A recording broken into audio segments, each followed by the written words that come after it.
There is a door in every childhood home that should never be opened. A basement step that groans with a different, more personal pain. A shadow in the hallway that is just a little too tall. For the Millers, it was the Scarecrow. It didn't arrive with a curse or a legend. It was just their one October morning, standing in the far corner of the cornfield that bordered their property. Tom Miller, a man whose hands were more accustomed to engine grease than soil, had noticed it first. He'd stood at the kitchen window, sipping his bitter black coffee, and squinted. "Martha," he'd said, his voice a low rumble. "You put that thing out there?" Martha, wiping flour from her hands onto her apron, had joined him. "What thing?" "That Scarecrow." She'd followed his gaze, out past the dying vegetable patch, beyond the old oak tree, to the edge of the cornfield where the stalks were tallest and thickest. And there it was, a lanky, slumped figure, its burlap head sagging to one side, stuffed with a yellowed, rotting straw that poked out from the cuffs of its tattered red flannel shirt and torn denim overalls. Its hands were just burlap sacks,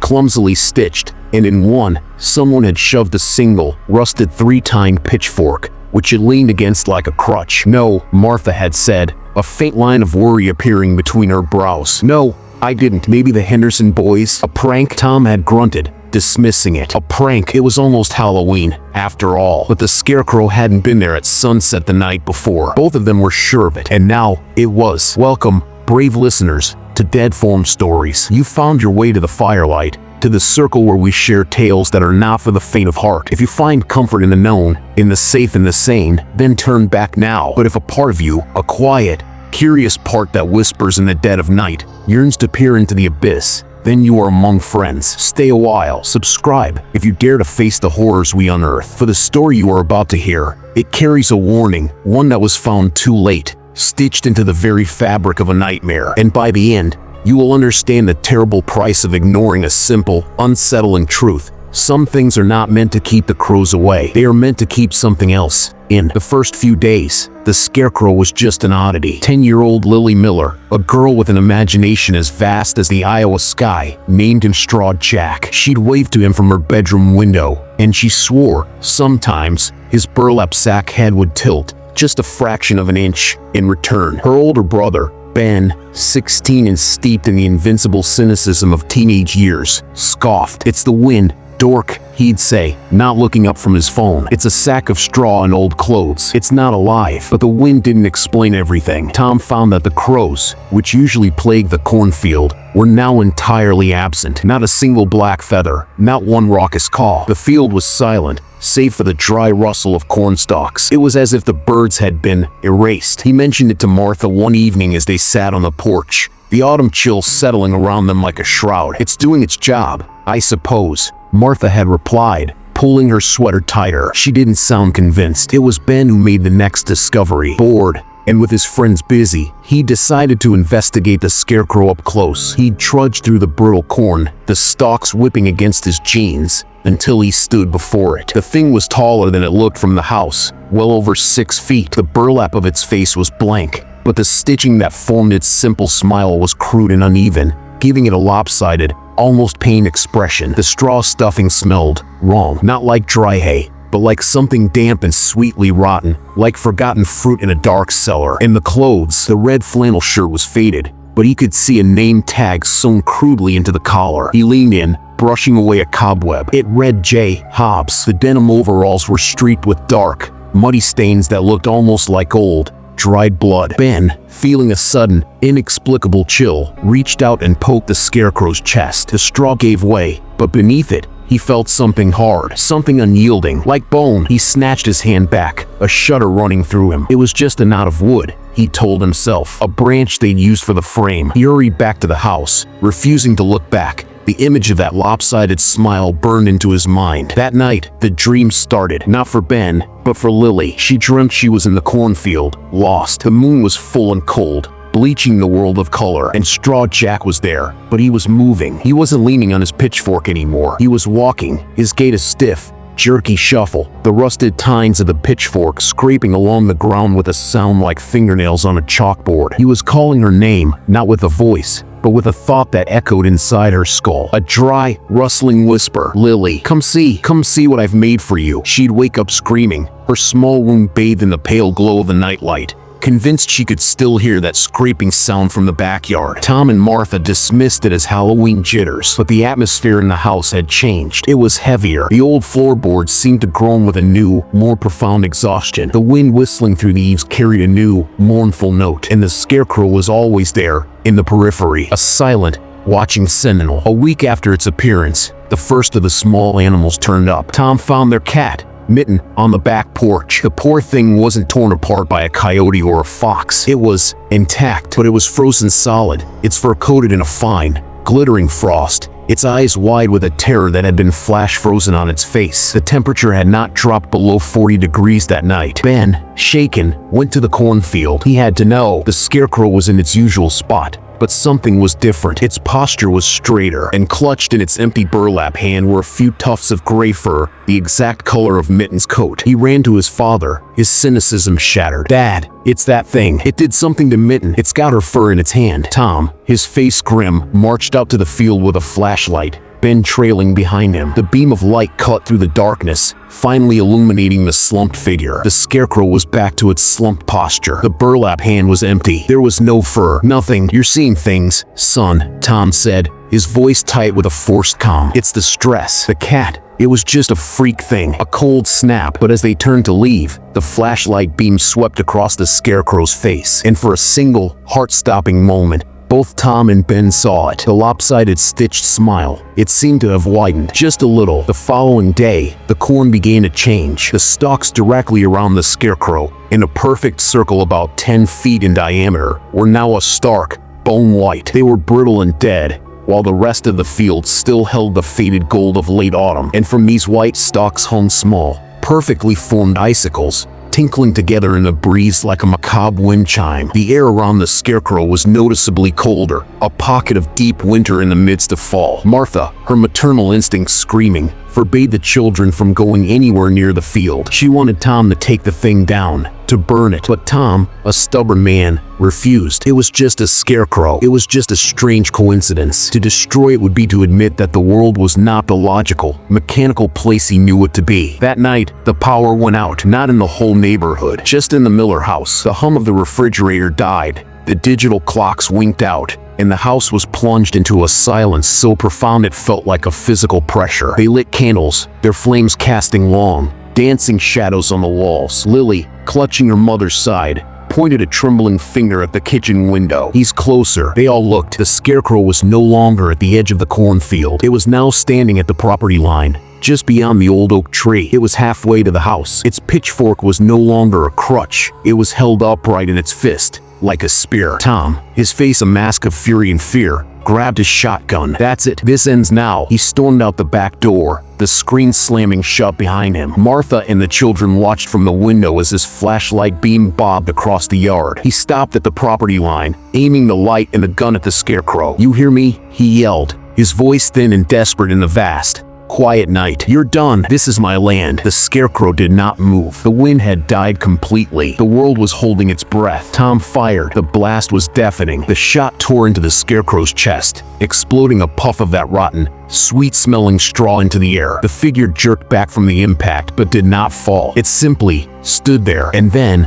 with a slow, deliberate creak, like an old tree bending in a gale, it righted itself. Tom stood frozen, his jaw slack. He had seen the shot hit. He had seen the straw fly. But the thing was still standing. And then it took a step forward. It wasn't a shuffle. It was a solid, heavy step that sank into the soft earth. The pitchfork rose, the rusted tines glinting in the moonlight. Tom backpedaled, tripping over his own feet, scrambling back toward the house. He burst through the door, slamming it shut and throwing the deadbolt. He was breathing in ragged, panicked gulps. It didn't fall, he stammered. "It's coming." They huddled in the living room, the four of them, listening. At first, there was nothing. Then, a sound, a slow, rhythmic thump, thump, thump. It was the sound of something heavy being driven into the ground. It was coming from the backyard. Ben crept to the window and peered through a crack in the blinds. His blood ran cold. The Scarecrow was in the middle of the yard now. It had its back to them, and it was using its pitchfork to dig. With a powerful, relentless motion, it would drive the tines into the earth, lever out a chunk of soil, and toss it aside. It was digging a hole, a deep, dark hole. It worked through the night. The thump, thump, thump a dreadful metronome counting down the seconds until dawn. When the first gray light of morning touched the sky, the sound stopped. Ben looked again. The scarecrow was gone. The pitchfork was gone. All that remained was a freshly dug patch of earth, a dark scar on the lawn, roughly the size and shape of a grave. The family was paralyzed with fear. They couldn't stay, but the thought of running past that hole, past the cornfield where it had first appeared, was unthinkable. They were trapped in their own home. The day passed in a haze of terror. They kept all the curtains drawn. The house was dark and tomb-like. No one spoke. The only sound was Lily's quiet weeping. As evening fell once more, Ben, driven by a desperate need to understand, to find some weakness, went to the home computer. The power was still out, but the laptop had battery. He typed in a name from the Scarecrow shirt, J. Hobbs. The search results were sparse, but one local historical society PDF caught his eye. It was a scanned article from a county newspaper, dated October 31st, 1893. The headline read, "Reclusive Farmer Meets Grizzly END." The article detailed how a farmer named Josiah Hobbs, known for his violent temper and reclusive nature on his isolated property, the very land the Millers now lived on, had disappeared after a dispute with neighbors. He was last seen wearing a red flannel shirt and denim overalls. The article concluded with a chilling sentence: though foul play was suspected, no body was ever found. The Hobbs farm fell into ruin, but local children would tell tales for generations of seeing a tall, thin figure carrying a pitchfork, standing watching the cornfields on Halloween night, a silent guardian of a forgotten, bloody past. Ben's breath hitched. It wasn't a guardian. The stories had gotten it wrong. Josiah Hobbs hadn't been murdered by neighbors. He had become the land. His rage, his violence, his lonely death, it had festered in the soil for over a century, and now it had taken form. It wasn't keeping crows away. It was guarding its grave, and it was angry that it had been disturbed. He rushed to tell his parents, the words tumbling out. As he spoke, they heard a new sound from outside, a soft, scraping sound, like burlap dragging across the wooden porch. Scrape, scrape, scrape. It was at the front door. They backed away, huddling in the center of the living room. The doorknob began to jiggle, slowly, deliberately. Then it stopped. A moment of silence stretched, thin and taut as a wire. Then, a single, long creak came from the kitchen. The back door. It was testing the entrances, a predator circling its prey. Lily squeezed her eyes shut, whispering, "He doesn't want to scare the crows. He wants to scare us. He's lonely." Her simple, childish words hung in the air, more terrifying than any adult deduction. This wasn't just a haunting. It was a craving, a need for company in its eternal, frozen vigil. The scraping moved to the living room window. A shadow fell over the drawn blinds. Then, a corner of the blind was lifted from the outside. A blank, burlap face pressed against the glass. The lopsided stitched smile was gone. In its place was a straight, tight line of thread, an expression of grim determination. One burlap hand, stained dark with earth, rested against the pane, and as they watched, a delicate spider web of frost began to spread from its fingertips, crawling across the glass with a faint, crystalline crackle. The temperature in the room plummeted. Tom shouted, grabbing a heavy candlestick and hurling it at the window. It struck the glass with a dull thud, but the frost-rimed pane didn't break. The scarecrow outside didn't flinch. It simply continued to stare with its blank, soulless face. Then, the knocking started. Not a frantic banging, but a slow, patient, rhythmic knock on the front door. Knock, knock, knock. 3 precise raps. It was the sound of a guest demanding entry. The sound echoed through the silent house, each impact a hammer blow to their frayed nerves. Martha began to pray, her words a frantic whisper. Ben's eyes were wide, his mind racing, looking for an escape, a weapon, anything. Lily was catatonic, staring at the frosted window. The knocking stopped. The scraping sound resumed, moving away from the door, around the side of the house. It was heading for the basement. The basement door was old, a slanted wooden thing set into the hallway floor, locked with a simple hook anti-latch. They heard the sound of something heavy and solid shuffling down the concrete steps outside, to the basement's exterior entrance. Then, a tremendous crash splintered the silence. The old wooden basement door, down in the dark, shuddered on its hinges. The hook anti-latch, made of thick, painted steel, groaned in protest. Crash. The wood around the latch splintered. Crash. A long crack appeared in one of the door's panels. The car! Tom yelled. We have to make a run for the car. It was a desperate plan, but it was the only one they had. Tom led the way, shotgun held ready. Martha clutched Lily, and Ben followed, armed with a fireplace poker. They unlocked the front door and flung it open, charging out into the cold night air. The yard was empty. The grave-like hole was still there, a dark maw in the moonlit grass. The car was parked in the driveway, only 30 feet away. It felt like a mile. They ran, their feet pounded on the frosty grass. Tom fumbled for his keys, his hands shaking so badly he could barely grip them. He hit the unlock button. The car chirped, its lights flashing, a beacon of modern safety in the primal dark. They were 10 feet from the car when the Scarecrow rose from behind it. It had been waiting. It stood to its full, imposing height, the pitchfork held high. Its burlap head was no longer sagging. It was erect, and the stitching of its mouth had changed again. It was now a wide, grotesque grin, the threads pulled taut into a rictus of glee. The stench of rotten frozen earth rolled off it in waves. Tom raised the shotgun, but he was too slow. The Scarecrow moved with an impossible, jerky speed. It swung the pitchfork not as a stabbing weapon, but as a club. The rusted metal head connected with Tom's shoulder with a sickening crunch of breaking bone. He cried out, the shotgun flying from his grasp, skittering away into the darkness. Martha screamed, pulling Lily back toward the house. Ben stood his ground, brandishing the poker, his heart trying to beat its way out of his chest. The Scarecrow ignored him, its blank face turned toward Martha and Lily. It took a step toward them, its heavy footfalls leaving deep impressions in the frozen ground. It was hurting them. It didn't want them to escape. It wanted them back inside. Ben lunged, swinging the poker with all his might. It connected with the Scarecrow's arm. There was a dry, cracking sound, like a dead branch snapping. The arm bent at an unnatural angle, but the thing didn't even stagger. It simply turned its head, the grinning burlap face regarding Ben with an empty, pitiless gaze. With its good arm, it backhanded Ben,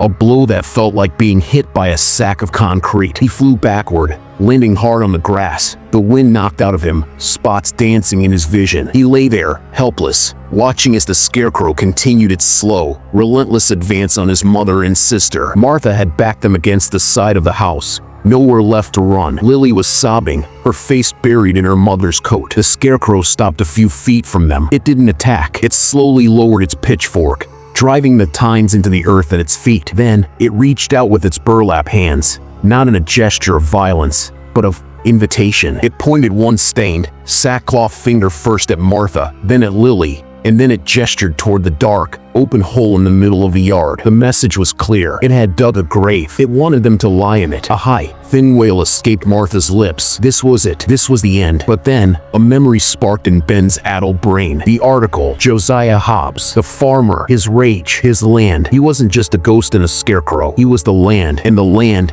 could be appeased. With a painful gasp, Ben pushed himself to his knees. The name, he croaked. Say his name. Martha looked at him, her eyes wide with confusion and terror. Josiah, Ben screamed, his voice raw. His name is Josiah Hobbs. The Scarecrow froze. Its entire body went rigid. The grotesque grin on its burlap face seemed to twitch. Martha, understanding dawning, clutched Lily tighter. She looked at the monstrous figure and, with a voice trembling but clear, she spoke. Josiah Hobbs, we know your name. This is your land. We are sorry we disturbed you. The Scarecrow slowly turned its head to look at her. The grin was gone. The mouth was once again a straight, tight line. It was listening. We will leave, Martha continued, a desperate bargain forming in her mind. We will leave you in peace. We will give this land back to you. Just let us go. The Scarecrow stood motionless for a long, agonizing moment. The only sound was the whimpering of the wind. Then, it did something utterly unexpected. It reached up with its burlap hand and, in a gesture that was almost human, it touched the name tag on its collar. J. Hobbs. It looked from the tag, to Martha, to the dark hole in the ground. Then, it gave a single, slow nod. Acknowledgement. A deal. It pulled its pitchfork from the earth. Without another look at them, it turned its back and began its stiff, jerky walk back toward the cornfield. It didn't stop at the edge. It walked into the tall, white stalks and was swallowed by the shadows. The family didn't wait. They helped the groaning Tom to his feet, bundled into the car, and sped away from the house, from the land, from the memory of Straw Jack. They never went back. They left everything behind. The house still stands, empty. The for sale sign is rusted and covered in vines. The cornfield has grown wild and thick, and if you were to drive past that lonely stretch of road on a cold October night, when the moon is just a sliver in the sky, you might see it. A tall, thin figure standing at the edge of the property, a rusted pitchfork held upright in its hand. It doesn't move. It doesn't threaten. It just watches. It is guarding its land, waiting, because a deal was made. But deals, like memories, can fade, and the soil is always hungry for new seeds. So remember, as you lock your doors tonight and peer out into the gathering dark, that some stories are not just tales. Some warnings are stitched into the very world around us. And the next strange thing you find on your property might not be a prank at all. It might be a tenant from a much older lease, one that has finally come due. Share your own encounters, if you dare, in the comments below. But be careful what you name them, for names have power, and some are listening.